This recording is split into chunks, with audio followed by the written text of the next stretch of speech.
Our last video for Module 3 looks at team dynamics, and we want to begin by clarifying that we're talking about, in this particular context, the emergency response team, the team that shows up when a person is having a mental health crisis or emergency. We're not talking about the community-based team, which would be a group of people, both professional and non-professionals, who will provide supports to an individual so that they are going to progressively improve and so that they have fewer crisis interventions with first responders. We'll talk more about that community-based team approach in later modules. So we're focused here on who are the people that you call when there is a person who is extremely disturbed or agitated and where we need to have a crisis response. Why do we want a team like this? Well, first of all, it's safer for both the consumer and for you, the intervener. Having that individual there to back you up means that A, if somebody does become aggressive, you have another resource, and B, just having that person there often is a way of communicating to the person in crisis that it is not a wise idea to become aggressive. And that as well can sometimes lead to higher safety, as I said, for the client, because the moment that you have to start applying physical interventions, anybody could get hurt, including the consumer themselves. It also provides for witnesses, and witnesses have two values. First of all, it protects us, the intervener, from the person making untrue claims or legal complaints against us later on.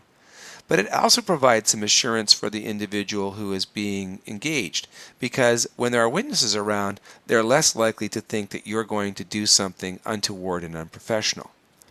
And we're simply going to look and seem more professional, both the consumer and to anybody else who's around. One of the most important things we need to remember is that teams can provide us with many assets, a whole diverse range of skills, people that are there to witness, people that are there to tag team or provide emotional support for us, and people who are there to back us up if things get difficult. But there are some disadvantages or perils to being in a team, and probably the biggest one is the potential for us to go into groupthink. This is when we start to do something by mimicking others that we probably regret doing and would never have done in a circumstance where we were working on our own. Why is this? Well, human beings essentially learn in three different ways. And by the way, just as a sidebar, one of these ways is pretty unique to human beings. The first way we learn, and the way that almost every living creature on the earth learns, is through direct experience. We go through things that are either rewarding for us or punishing for us, and we change our future behavior based on those past experiences. The second one, and the one that's unique to human beings, is didactic learning. And you're doing it right now. Reading a book, watching a program, taking a course, somehow learning based on the collective experience of other people, their research or history, and that's kind of a unique human thing. That's really a good thing to use when we're trying to engage other human beings, because we cannot rely only on our own personal experiences. But the third way we learn can sometimes present challenges for us, because it's learning through modeling. In other words, we learn by watching how others perform, or what Albert Bandura called social learning. And this is particularly a potent form of education for us if the people we're observing are socially significant. We perceive them as being authority figures or experts, and when they cross a social boundary, it is very often a sudden indicator to us that we should cross that same boundary, especially if we're having to think in a reactive mode.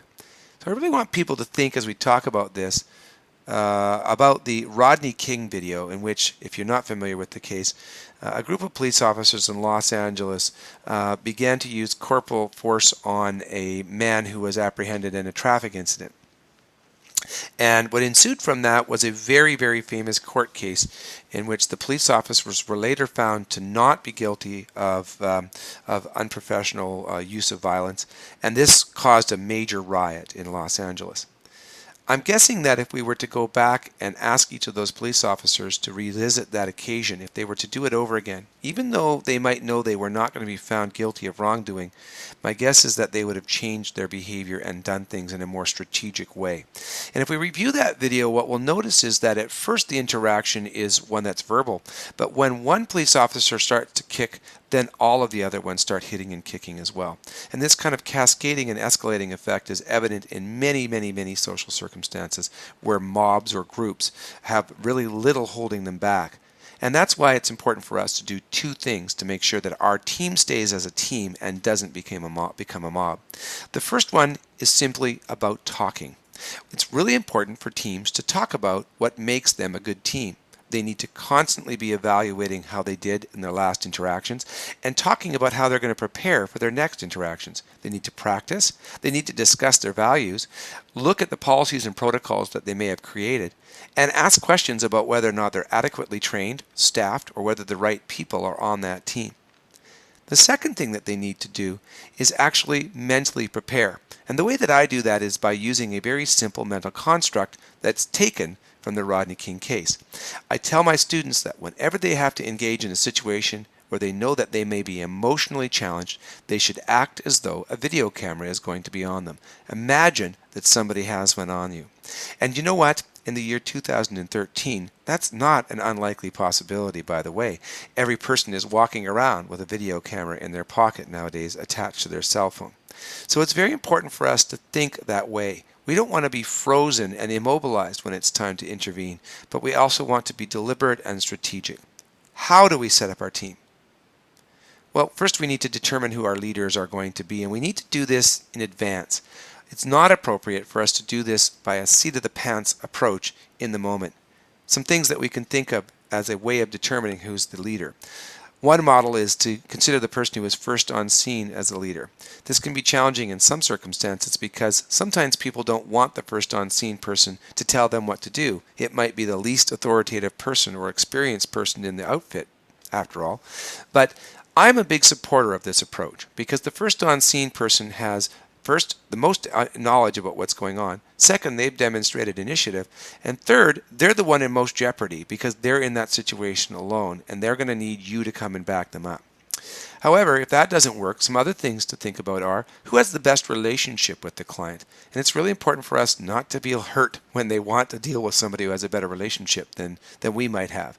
In fact, when we allow a person to tag team off and say, "Can I talk to your partner?" often that tells them that you can be trusted and it actually helps you to build relationship. And sometimes the best thing to look at is skills and experience. Now, skills and experience are different than skills and seniority. Just because a person has been around a long time doesn't automatically mean that they're more skilled in a particular area or in dealing with a particular individual. So we really want to be candid about who's going to be better acquainted with how to deal with a particular situation. Once we've determined our leadership, we need to determine what number of people are going to respond in a given circumstance.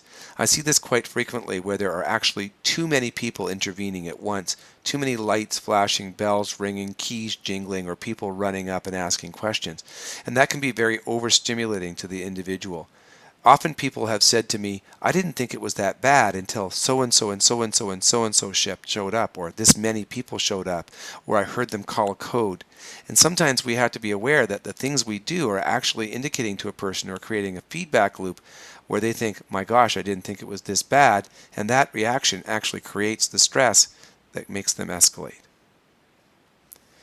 We need to isolate and support people sometimes. So it's important for us to have a team that can sometimes take people in different directions. So we don't always have to stand in a group.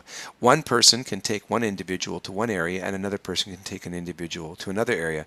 However, we want to stay close enough that we're within hailing distance in this particular circumstance, of course. We also, as I said, need to plan and review. So our work isn't done when the crisis begins isn't started when the crisis begins. It starts well before that. And it's not ended when the crisis is calmed down. We have to review and learn from every single intervention we've had. We also need to debrief with each other, which is a totally different process meant to help us cope. And when we do it, it actually helps us to feel much closer to our teammates. And it's one of the things that I hear people describing a reason why they really like working with their coworkers, even in some very stressful circumstances.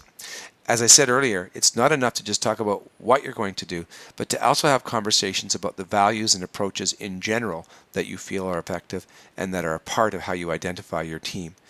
Doing that will mean that anybody who comes on your team that's new automatically knows the engagement model that you choose to use.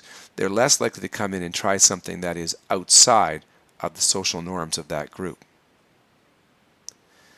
When we do have plans for known consumers, it's important for us to have those plans written down.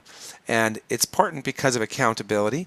It's important because of being effective and being clear, and it allows us to go back and do review. And so it's also important for us to record the results after each intervention. I know that staff people sometimes feel that filling out incident reports is onerous, time-consuming, and a waste of time. But I want you to look carefully at the back of most incident reports. They're often not filled out, and that's why it's a waste of time in some organizations to fill them out. What we're supposed to do after receiving that incident report is go back with a critical eye and review the approaches that were done. That can be done by a supervisor or by a key worker or designated staff person, but I like it best when it's done by a team. Every single crisis is an opportunity for learning. It's an opportunity to build our teams. It's also an opportunity to build a relationship with our consumer. So I hope that this module has helped you to get a clear idea of how effectively assessing and engaging an individual, even in the midst of a crisis, can be a powerful way to start the process to getting that individual help and to building a strong and lasting relationship with that person. Thanks very much for taking Module 3. If it's the first module you've taken, please do your course evaluation after doing your post-assessment. If you've done other modules, then only do the course evaluation if this is the last one you intend to take. And everybody should complete the post-assessment at this point. There are also going to be some optional materials and links on the Moodle website, and I strongly encourage you to look at those, even if you only utilize them as a resource that you go to when you need it. Again, thank you for taking the Community Cares training program. I hope you found this module helpful, and if you're interested in other modules, please feel free to continue on to those ones. Thanks again.